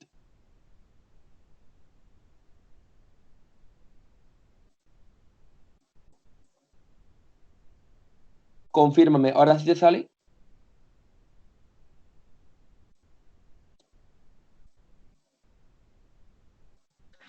Entonces, la oxitocina, estamos hablando de neurohipófisis, va a producir dos sustancias, una que es la oxitocina y otra que es esta, que ahora decimos el nombre. Entonces, la oxitocina está relacionada o se encarga, perdón, de la eyección de leche de la glándula mamaria, de las contracciones uterinas, ¿verdad? ¿Cuándo se dan esas contracciones uterinas? Se dan principalmente cuando la mamá va a tener el parto. ¿Listo? Cuando la mujer va a hacer trabajo de parto y empieza a contraerse, a ver esas contracciones, esa la genera la oxitocina. Y aparte va a estar relacionada con el vínculo y el amor. Pongamos el vínculo. No pongamos amor porque el amor nos puede confundir. Entonces, pasa lo siguiente. La oxitocina es la sustancia, pongámosle barra hormona en este momento, sustancia química, que va a permitir que cuando una mamá tiene a un bebé, ame a su bebé. ¿Dale? Una mamá genera un amor totalmente desinteresado por su hijo o hija. Una mamá hace lo que sea, se hace matar si es necesario por su hijo o hija. Ese amor desinteresado es producto de las altas cantidades de oxitocina que se liberaron cuando la mamá estaba en trabajo de parto. Cada vez que la mamá le da lactancia o amamanta a su bebé, tanto la mamá como el bebé producen oxitocina. ¿Y eso qué hace? Eso hace tanto que el bebé se pueda alimentar como que aumente y se fortalezca el vínculo amoroso que hay entre madre e hijo, haciendo para la madre que lo ame más y haciendo para el bebé que tenga un mejor desarrollo en todo el sentido de la palabra. Por eso es primordial la lactancia. profe, a mí no me lactaron porque mi mamá no podía lactar. No pasa nada, igual tu mamá te quiso y estuvo contigo, no te preocupes. Pero si sí se puede lactar, lo ideal es que se lacte. La lactancia es muy importante, tanto para el desarrollo del menor a nivel emocional como a nivel físico y a nivel cognitivo, porque la oxitocina en el bebé estimula factores de desarrollo. Ellos son factores neurotróficos, factor de crecimiento también en el cuerpo, etc. Y aparte, lo hace sentir querido, lo hace sentir amado. Profe, una Bien, pregunta. dímelo. Ahí entonces, de pronto los niños que no reciben la lactancia, no reciben eso, puede llegar a tener algún tipo de problemas en su seguridad, en sus emociones. Dijiste que no, pero O sea, puede ocurrir que pierda como esa seguridad. bueno, aquí cuál es el punto, y para eso sí necesito que ustedes primero vean otras materias. Ustedes van a ver cuando lleguen a personalidad el otro semestre, van a dar lo que tiene que ver con las etapas del desarrollo psicosocial de Erik Erikson. Entonces, van a haber unas etapas, ¿verdad? Y esas etapas van a permitirle el desarrollo psicológico, ¿verdad? Y social del menor. Entonces, de acuerdo con esas etapas, si se falla, se falló. Pero no podemos endilgarlo solo a la no lactancia o a la lactancia. Porque de nada me sirve a mí que mi mamá me dé lactancia si mamá me maltrata, si mamá me golpea, si cuando yo lloro mi mamá me ignora. ¿Qué me entiendes el punto, no? O sea, la lactancia ayuda, pero no quiere decir que el que no esté sea un factor que, ¿dale? Simplemente Bien, ayuda. Lo ideal es que se lacte. Pero cuando hablamos ya de niños que crecen con alguna dificultad, entran a jugar no solamente los factores biológicos, sino también y muy fundamentalmente los factores ambientales, que no son factores que yo explique porque no estamos hablando del desarrollo de niños. Eso en quinto ven todo lo que tiene que ver con desarrollo humano, la primera parte, que es todo el crecimiento del niño, ahí lo van a reforzar totalmente. ¿Dale? Entonces, miren yo aquí cómo le hago propaganda a las otras materias. Ahora, ojo con esto. La oxitocina también se puede producir, aparte de las contracciones, perdón, esperamos un segundo, contestemos aquí esto.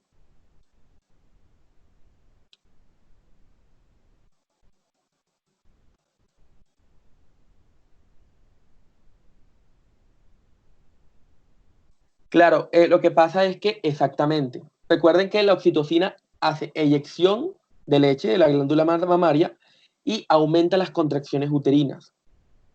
Si no puede, le inyectan oxitocina para que aumente o tratan de estimular la producción de oxitocina. Dale, ¿cómo se estimula la producción de oxitocina? Se estimula cuando ellos hacen como una especie de masaje o le dicen a la mamá que se agarre los pezones cuando está en trabajo de parto. Entonces, el agarrárselo, tocarse los pezones, estimula esta parte de las glándulas mamarias y hace que se produzca más oxitocina que colabore para las contracciones uterinas. ¿Dale? O sea, es una sustancia química, tiene una parte física que es clara, pero aparte va a tener una parte que es la parte de la generación del apego o del vínculo. ¿Dale? Cuando usted siente apego por alguien o genera un vínculo con alguien, ese vínculo usualmente está generado gracias a la oxitocina. Pero hablamos de un apego no romántico, loco, no. Hablamos de un apego en el cual tú se sientes bien con esa persona, es como una amistad de mucho tiempo, como eso que te vincula a tus seres queridos, que puede que no hablen todo el tiempo, que puede que no sé qué, pero que tú sientes que estás ahí para esas personas y que te gustaría hacer mucho por esas personas y que esas personas estén bien y estén felices. Ese tipo de vínculos bonitos son generados por la oxitocina. Dale, el ejemplo más claro de un vínculo de ese tipo es el amor que siente o el vínculo que tienen los padres por sus hijos. ¿Listo? Segunda sustancia química, ADH. La ADH, también llamada, bueno, el nombre real es hormona antidiurética. Hormona antidiurética.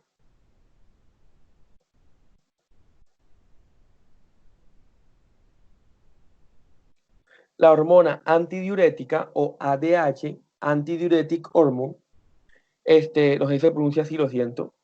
La hormona antidiurética va a estar relacionada con ¿qué? Pues con lo que dice, evita que orines. Al evitar que orines, ¿qué está haciendo? Trata de mantener el volumen sanguíneo. ¿Cómo así, profesor, que el volumen sanguíneo? Supongamos que usted no ha tomado agua. Como usted no ha tomado agua, entonces si usted orina, cuando usted orina, el riñón está filtrando el agua, el agua que orina o la orina de usted de la sangre. Si usted orina y orina y orina y no toma agua y suda aparte, usted se está deshidratando, se está quedando sin agua. Entonces, como se está quedando sin agua, para poder mantener que la sangre tenga la suficiente agua necesaria, ¿verdad? Y para poder evitar que usted se deshidrate y se vaya a morir, usted activa la hormona antidiurética. Esa hormona antidiurética va a tener un rol importante en la sed. Y lo vamos a hablar más adelante. De hecho, pensaba empezar a hablar de esto hoy, pero no sé si alcancemos. ¿Dale? Tiene un rol en la sed. No quiere decir que produzca sed en ningún momento.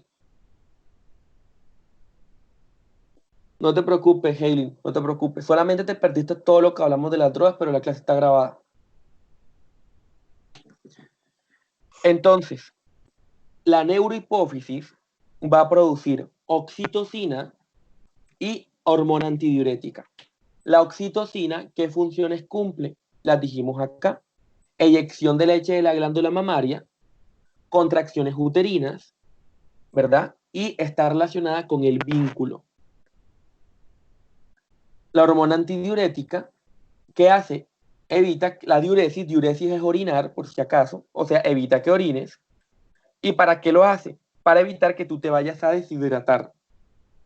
Está relacionado con el tema de ingesta de líquidos o sed, que vamos a ver más adelante. Más adelante hablaremos un poquito más de ella.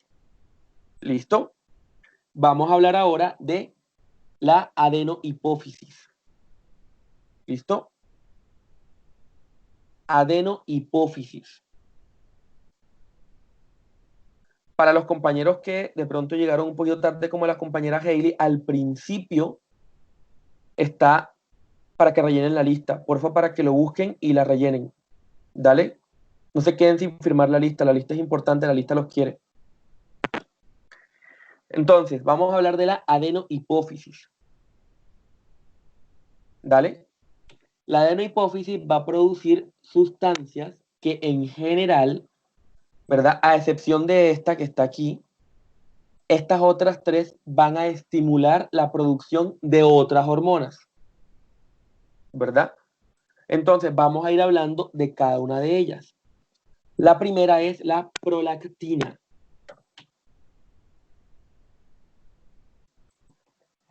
La prolactina se encarga de la producción de leche en las glándulas mamarias.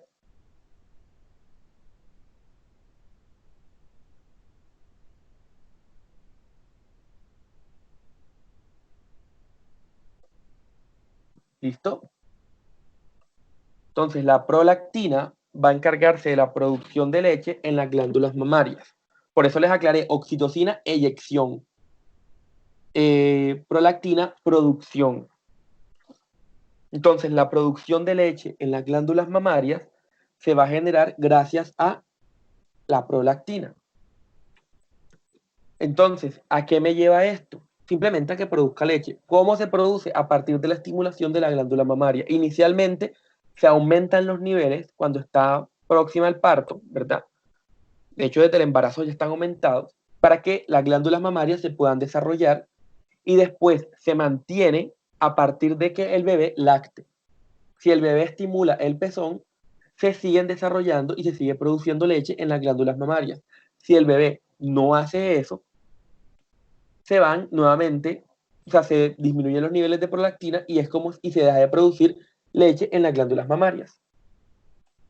Bien, ahí creo que no hay ningún problema. Gonadotrofinas. las gonadotrofinas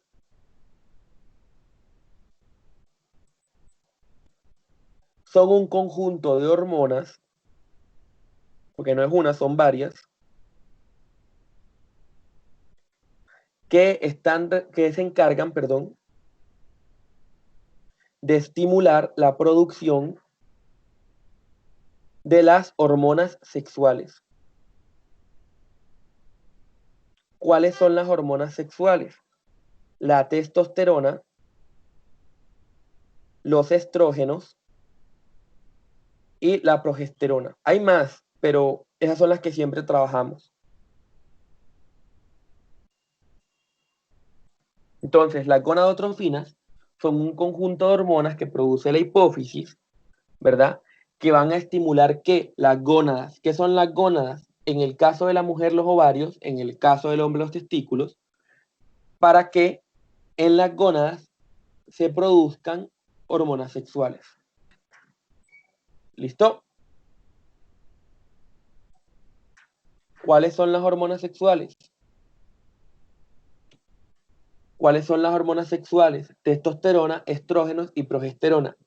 Esas tres hormonas no las vamos a hablar todavía porque cuando hablemos de conducta sexual las vamos a mencionar. Por ahora me interesa que sepan que vienen de acá. Solamente eso. Y la progesterona se activa durante el embarazo, que creo que es lo que está comentando la compañera Karen. ¿Listo? Gonadotrofinas. Producción, digamos, generan las hormonas sexuales, estimula la producción de las mismas, perdón, que son testosterona, estrógenos y progesterona.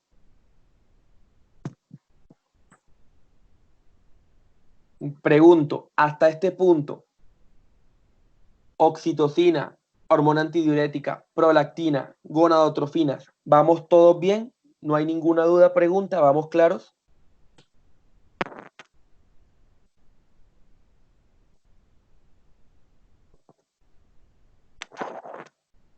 Perfecto. Vamos ahora a hablar de la tirotropina. La tirotropina es la que se conoce, ¿verdad?, como la TSH.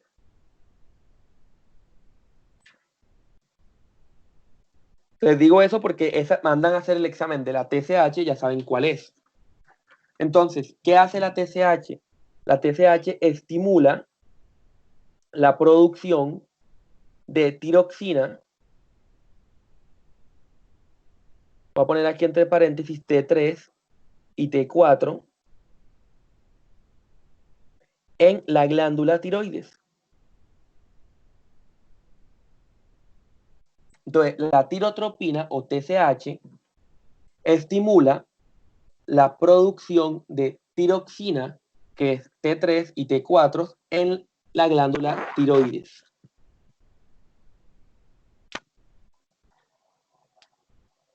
Ahora, la tiroxina, que es la que se produce en la glándula tiroides, tiene una función. ¿Qué función es?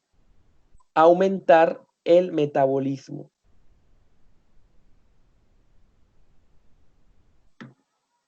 Entonces, ¿qué va a pasar aquí? Perdón. ¿Qué va a pasar aquí? La hipófisis va a estimular, va a producir TSH para que la tiroides produzca tiroxina. Y la tiroxina es quien va a generar que se aumente el metabolismo en los tejidos. Miren que es un circuito, entre comillas, pero como es con sustancias químicas, que son hormonas, es en la parte o el sistema endocrino. ¿Por qué es importante saber que la tiroxina aumenta el metabolismo? Por las enfermedades que están relacionadas con la tiroxina. Entonces, cuando hay exceso de producción de tiroxina, va a haber hipertiroidismo.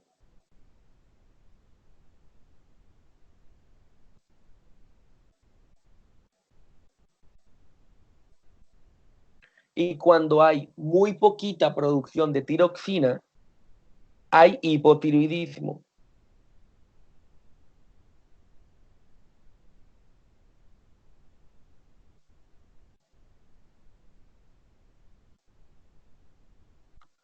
¿Qué va a pasar en cada uno de esos casos?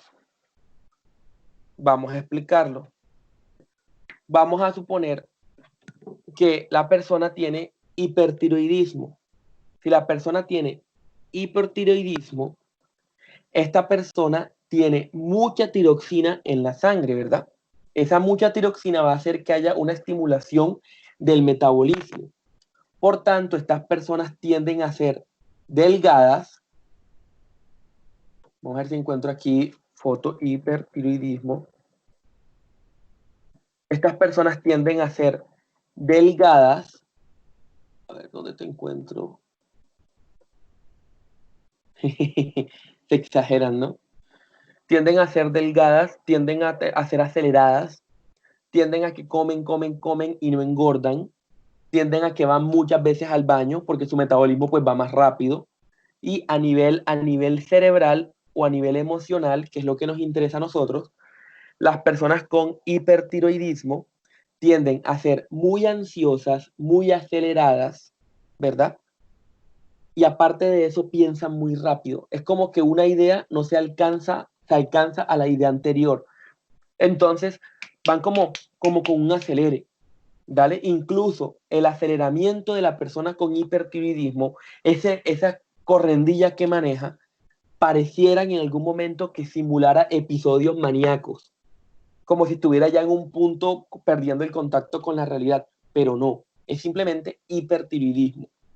Entonces, el hipertiroidismo va a generar, lo vamos a ayudar donde aquí, a ver si me colabora. Que me interesan son los síntomas y que tuvieran una imagen para verlo, pero no la encuentro y esta es muy chiquita. Entonces, el hipertiroidismo, ¿qué va a generar? Va a generar que usualmente, a ver, estoy chistosa, va a generar que usted sea muy delgado o más delgado, ¿verdad? Aparte de que es más delgado, come mucho, va muchas veces al baño, no engorda por más que coma, ¿verdad? Todo el tiempo está acelerado, moviéndose de un lado para otro, como si no se cansara nunca, tiende a ser ansioso, acelerado, etcétera. Piensa muy rápido, tiene muchas ideas y todas son una tras otra tras otra. ¿Listo? Aparte de eso se me ha olvidado, a todos se les quiebran las uñas, ¿verdad? Y aparte de eso pueden tener, hay una cosa que es esto, taquicardia. ¿Por qué? Porque va muy rápido. ¿Dale? Es una persona como que es todo el tiempo rápida. Esto de los ojos saltones o la exoftalmia no vamos a mencionarlo para no estresarnos. Esto es si tuviera una enfermedad, entonces no. Los temblores válidos, pero no nos estresamos porque son de ambas. Entonces, a nivel psicológico, me interesa que lo tengan claro. Es una persona aceleradísima. ¿Dale? No tiene que ser que todo el que tenga hipertiroidismo sea totalmente acelerado y loco, pero sí tienen un grado de aceleración. Dime, compañero. Profe, bueno, y esta persona, a pesar, naturalmente es acelerado, bueno, y consume una sustancia estimulante. ¿Qué sucede? Más agudo, bueno, ¿cierto?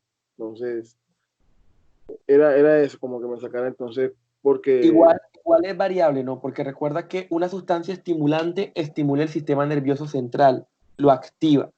Acá esto está acelerando el metabolismo del sistema nervioso. Entonces, sí puede haber una sinergia entre comillas, ¿verdad?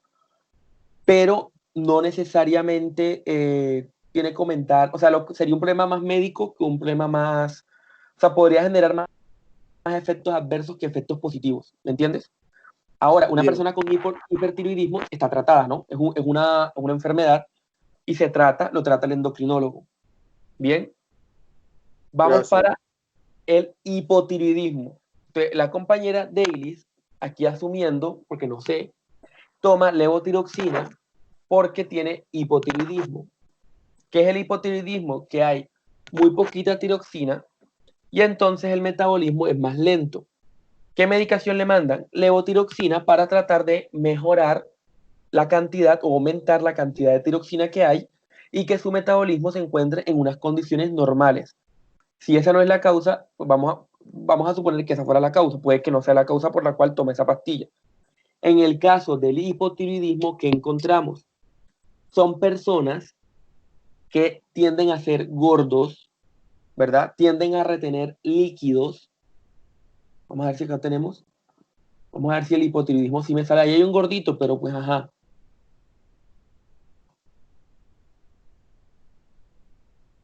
Las personas tienden a retener líquidos. No comen tanto, pero engordan fácilmente. Ah, mira, aquí hay una que me ayuda. Mira, qué bonita. Entonces, ¿qué pasa? Hay menos metabolismo, ¿no? Por tanto, hay poca motilidad intestinal. Entonces, el otro iba mucho al baño, ¿no? Este casi nunca va al baño. A pesar de que come poquito, engorda. Aparte de eso, se cansa muy rápido. Físicamente no le da. Aparte de eso, se siente más enlentecido. Como que el cuerpo, o sea, como ustedes han visto una persona que tiene pava, en el sentido costeño, así. No quiere, no le da, no, ay Dios. Estoy hablando de un exagerado, ¿no? No quiere decir que todo el que tenga hipotiroidismo va a tener el exceso de los síntomas. Yo pongo como los polos, pero evidentemente hay grados, ¿no? Hago la aclaración.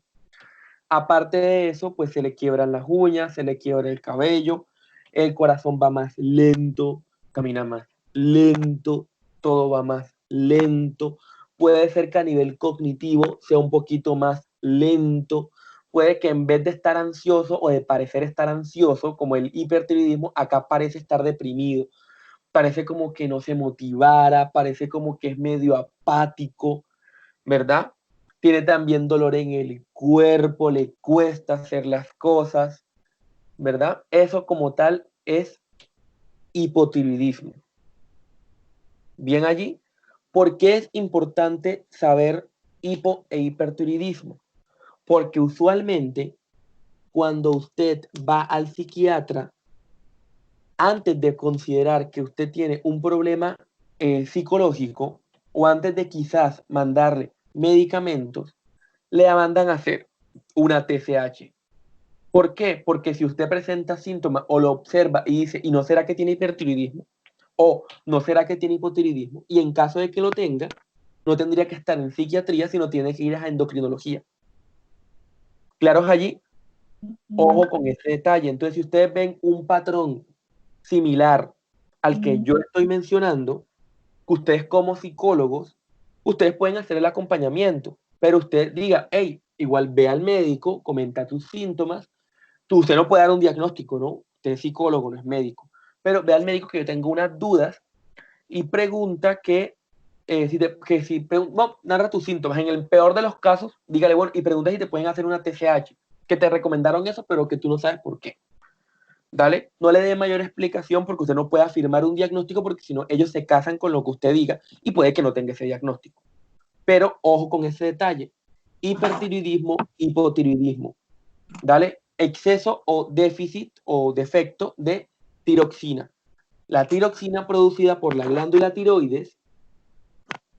¿Dónde queda la glándula tiroides? Por si acaso no lo dije, qué pena. En la garganta, en el cuello, ¿verdad? Vamos a buscar una fotico de la glándula tiroides. Bueno, aquí está, esta es la glándula tiroides.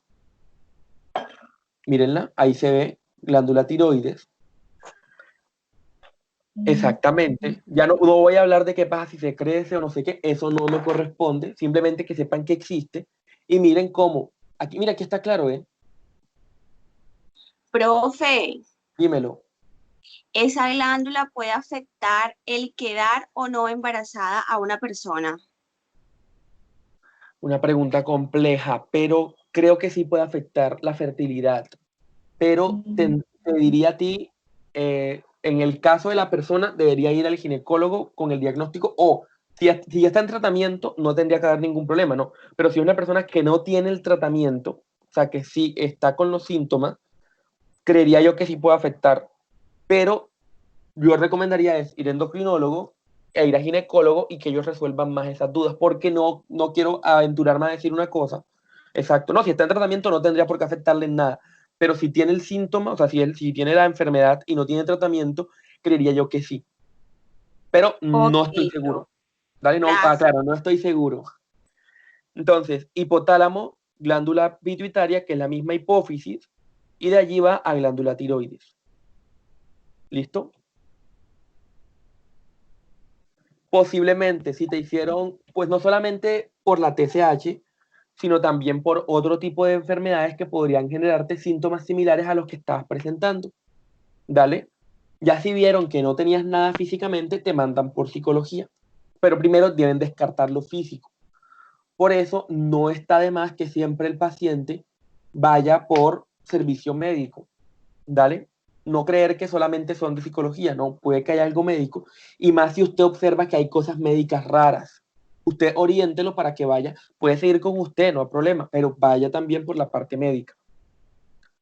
Entonces, con eso terminamos tirotropina. Vamos con la adenocorticotropina. La adenocorticotropina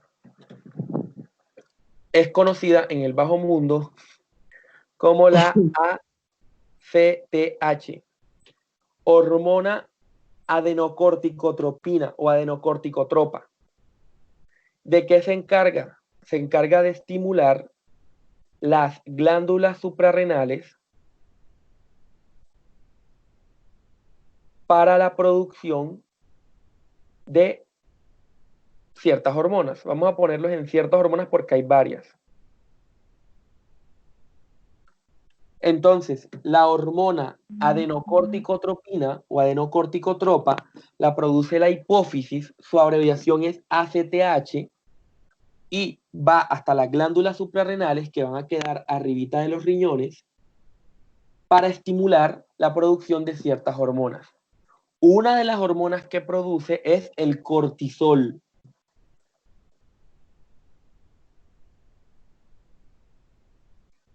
Ese cortisol, ya ustedes creo que lo hemos mencionado muy por encima, es la hormona, voy a ponerla literalmente como la hormona del estrés, pero evidentemente no es como para un concepto real, sino es como para que tengan la asociación.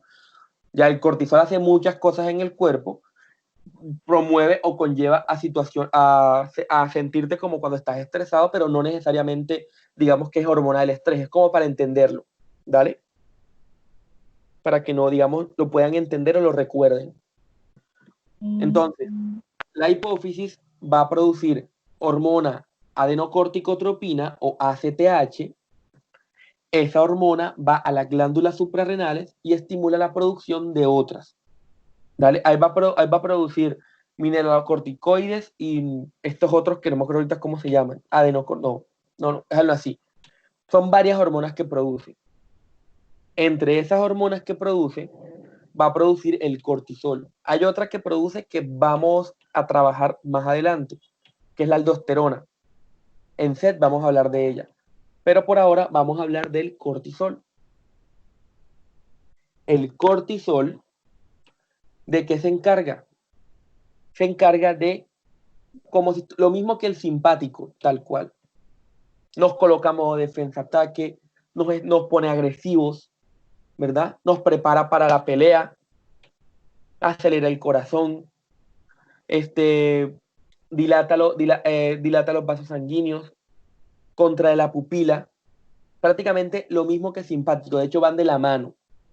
El cortisol es el que me da esa fuerza desproporcionada y el que me ayuda a que no sienta dolor cuando estoy en una condición de peligro. Ya, todo muy de la mano con sistema nervioso simpático. Ahí vis la clase de sistema nervioso simpático. ¿Listo? Hasta allí. Tirotropina y ACTH, con todo lo que vimos de cada una. ¿Están claros o tienen dudas o preguntas? Hay que ver la clase. Vamos con la última. Bueno, en la glándula suprarrenal también se produce la aldosterona, ¿verdad? Pero de esa vamos a hablar después. Eso hablamos ahorita en SET con más calma. Última, la somatotropina. La somatotropina, ¿verdad? Es conocida también como la hormona de crecimiento.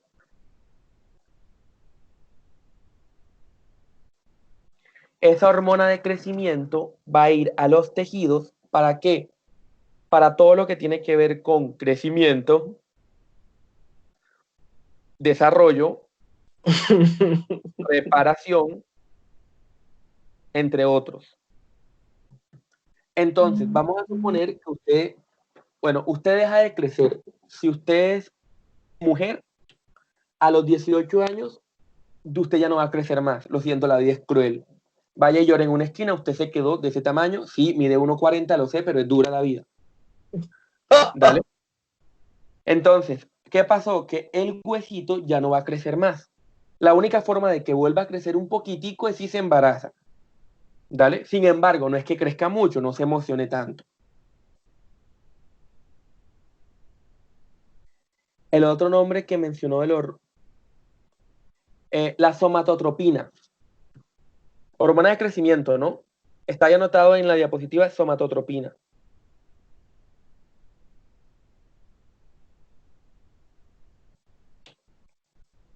¿Listo? Entonces, ¿qué va a pasar con esta hormona de crecimiento? Si usted está en crecimiento, ayuda a que usted crezca.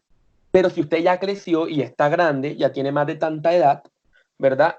La mujer crece hasta los 18, el hombre crece hasta los 21 a nivel físico, ¿verdad? Entonces, si ya usted no va a crecer más porque ya pasó esa edad, lo siento, compañera, la vida es cruel. Lo que pasa es que lo último que crece ya no es mucho. Desde los 15 años hasta los 18, o sea, a los 15 años ya una mujer creció el 99% de lo que va a crecer. Y el hombre a los 18 años ya creció el 99% de lo que va a crecer. La vida es cruel. Ahora, ya usted creció. ¿Para qué le sirve la hormona de crecimiento? Si usted tiene una herida, o sea, le cortan un pedazo de la mano y le queda la mano en carne viva, la hormona de crecimiento va a ayudar o va a promover la reparación de esa herida y que le vuelva a quedar como estaba antes. ¿Dale? Esa hormona de crecimiento principalmente se activa o está elevada en la noche, durante el sueño. ¿Listo? O sea que el sueño sirve para el crecimiento y la reparación. Y ya ustedes saben que como es una hormona que está relacionada con el crecimiento, con la reparación, es una hormona que se activa cuando usted está en modo parasimpático.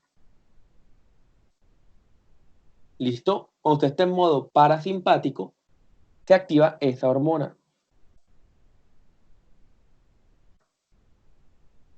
Si está en modo simpático y está estresado, si la compañera Kanye desde los 13 años estuvo muy estresada porque la vida era muy cruel con ella, posiblemente no pudo crecer más por el estrés, porque no tuvo modo parasimpático para poder crecer. ¿Listo?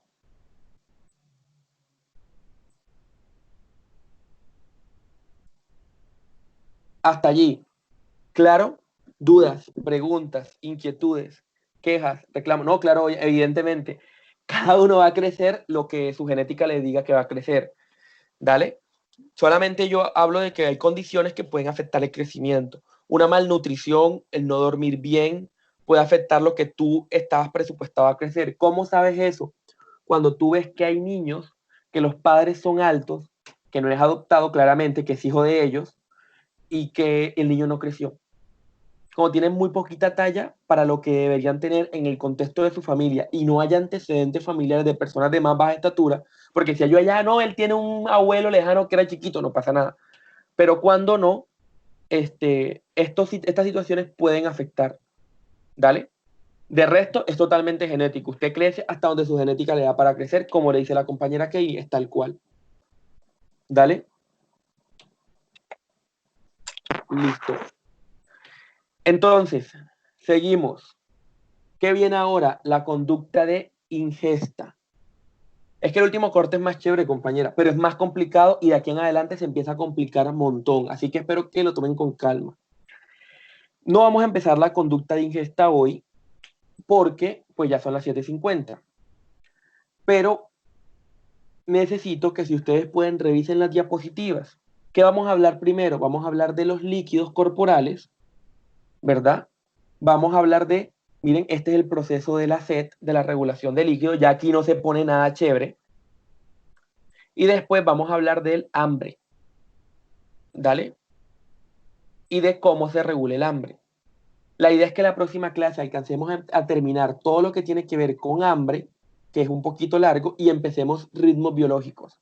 Usualmente cuando yo les hablo de sed, hambre y sueño, a ustedes les da sed, hambre y sueño. Entonces, para la próxima clase, llévense un mecato para la clase. Y mientras que yo estoy hablándoles de hambre o de sed, usted tenga ahí al lado algo para tomar y algo para comer, para que si le da hambre, porque estamos hablando del hambre, usted pueda comer y no pase nada. Es en serio, parece una broma. Lo que pasa es que estás estimulándolo. O sea, si tú estimulas, si tú haces ejercicio, estás estimulando el crecimiento. Entonces, no es que necesariamente sí, pero tampoco necesariamente no. Dale, Carlos. Dejémoslo como un mito por ahora. Y muy bien, Alex, esa es la idea. No, pero en serio, para la próxima clase les puede dar mucha hambre. Usualmente en las clases presenciales, cuando hablamos de hambre, les da hambre y les da mucha hambre. Y cuando hablamos de sueño, les da mucho sueño. Entonces, traten de estar preparados, traten de dormir bien, traten de estar con toda la actitud para que no haya ningún problema. ¿Les parece? Ya saben que empezamos eso. No les voy a meter más porque me parece que finalizamos tema y arrancamos tema. Por tanto, que tengan un excelente día. Vamos a dejar de grabar. Les mando la grabación